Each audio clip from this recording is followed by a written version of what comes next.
Every Wednesday, without fail, a bouquet of red roses arrived at our doorstep. Always the same, 12 perfect blooms, wrapped in paper, tied with a silver ribbon. No note, no name, just the flowers. At first, I thought it was from my husband, Daniel.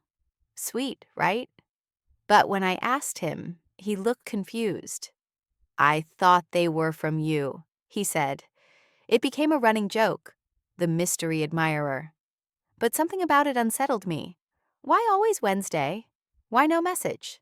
One Wednesday, I decided to stay home from work. I waited near the window from early morning. Around 11 a.m., a delivery van pulled up. A young man stepped out, holding the familiar bouquet. I opened the door before he could ring the bell. "Hi, these are for Mrs. Claire Donovan," he said. "That's me," I replied. "Who sends these?" He hesitated. "We don't usually reveal that." I smiled, handing him a $20 tip. "Just this once." He looked around, then leaned in. "They're ordered by someone named E.M. every week. Standing order." E.M. That night, I casually brought it up to Daniel again. "Ever heard of someone with the initials E.M.? I watched his face carefully. His smile faltered, just slightly. "Number should I have?" That pause, that flicker, that was the moment everything changed.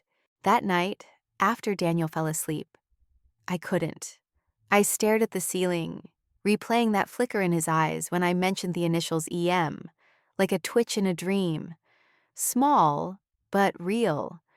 I got out of bed, careful not to wake him, and went to the office where he kept his work things. I wasn't proud of it, but I opened his laptop.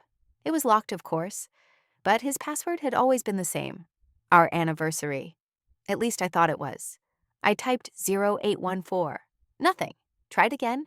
08142019. Unlocked. That was the first time I felt it. The cold, shaky adrenaline of knowing you might be right about something terrible. I searched emails, folders, his calendar. Nothing unusual. He really was good at hiding things. Then I checked his trash folder. One deleted email. Subject, Wednesday, usual time, from m.artistry@. My stomach dropped. The email was 2 weeks old. No body, just that subject line. But that was all I needed. Artistry? The next morning, I did what any paranoid wife would do. I Googled the email address. It belonged to a florist in a nearby town. Not a chain, a boutique. Elegant Memories Floral Studio. Elegant Memories. E.M. I didn't know what I was hoping to find, that it was just a weird coincidence, a misunderstanding. But the florist's Instagram page crushed that hope. There, in a tagged photo, was a woman with Daniel. Not posed romantically, but close. Too close. His hand on her back. Her smile like she knew a secret I didn't. Her name? Emma. I sat at the kitchen table for an hour, phone in my hand, debating whether to call the number listed. In the end, I didn't have to, because 5 minutes later she called me. "Claire, hi, this is Emma. I think we need to talk." Vermont was colder than I expected.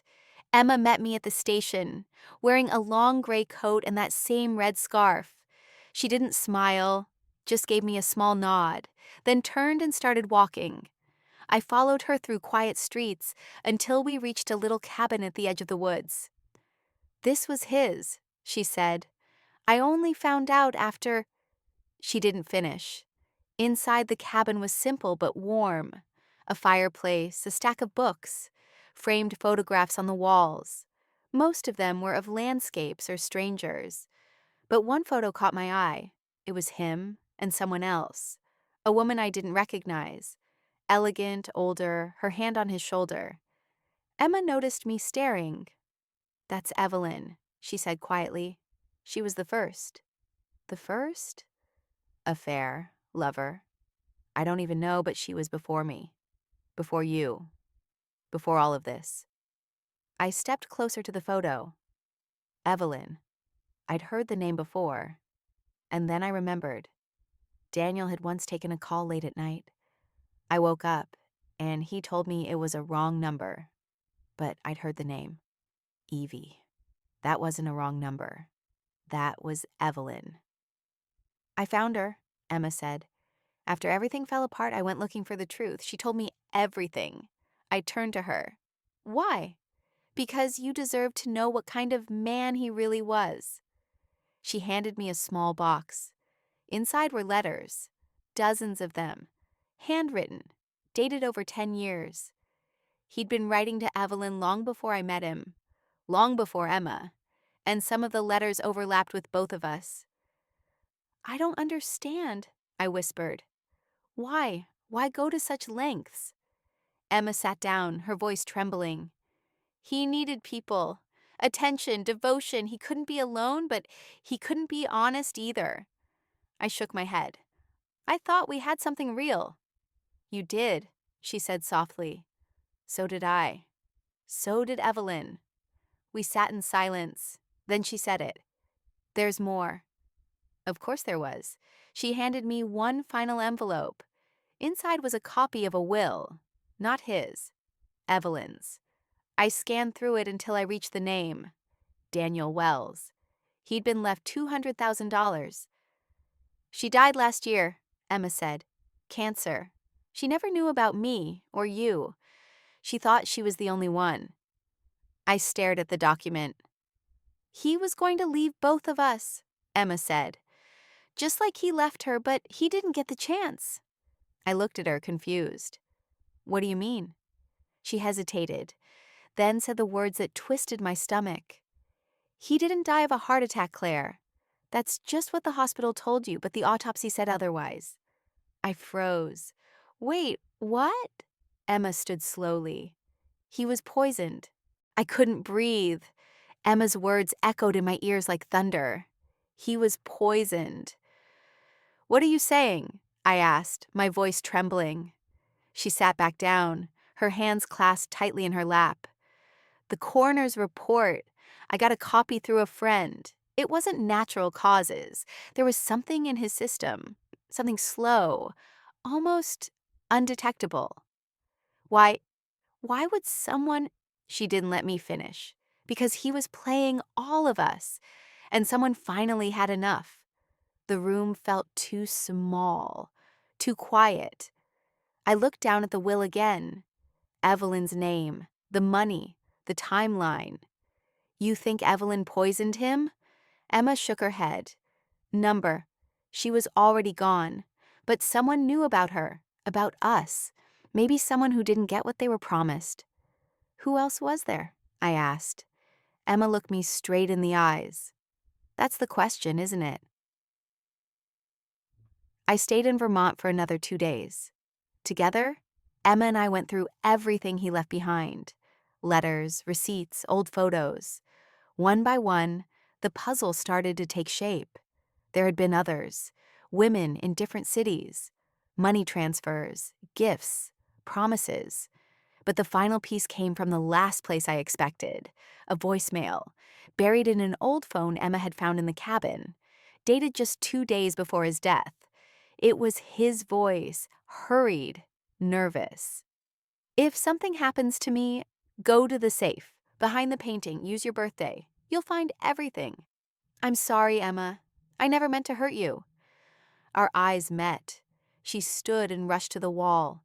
There was a painting of a beach, quiet, peaceful, unassuming.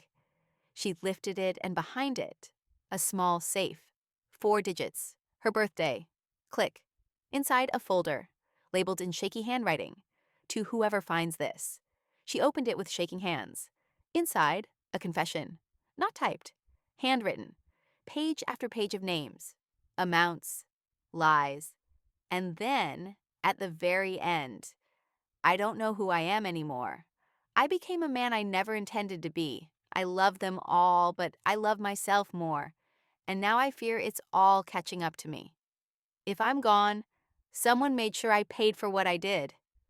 I hope they forgive me, but I doubt they will. Claire, Emma, Evelyn, I'm sorry. I couldn't move. Emma folded the letter and placed it back inside. Now we know, she said. Her voice was hollow. but it doesn't feel like justice. I nodded. It never does. We buried the letter in the woods behind the cabin, not because we wanted to hide it, but because we didn't want to let it define us anymore. We stood there, in silence, as the wind moved gently through the trees. "He never sent me flowers," Emma said suddenly. "Not once." I looked down at my phone. I still had the photo. Those purple tulips in the mailbox, the ones that started it all. "I think maybe they weren't from him," I whispered. She looked at me. "Then who?" I thought of the timing, of the moment they arrived, of the neighbor I'd never seen, the locked garden gate. "I don't know," I said, "but maybe, just maybe, someone else was trying to warn me." We both stood still for a long time. Then Emma finally smiled. "You should go home." I nodded. She hugged me once, briefly, but with real warmth, and then turned back toward the cabin. On the train ride back, I watched the trees blur past the window. The lies, the betrayal, the hidden lives. They would always be part of me now. But so would the truth. And for the first time in a long time, I felt free.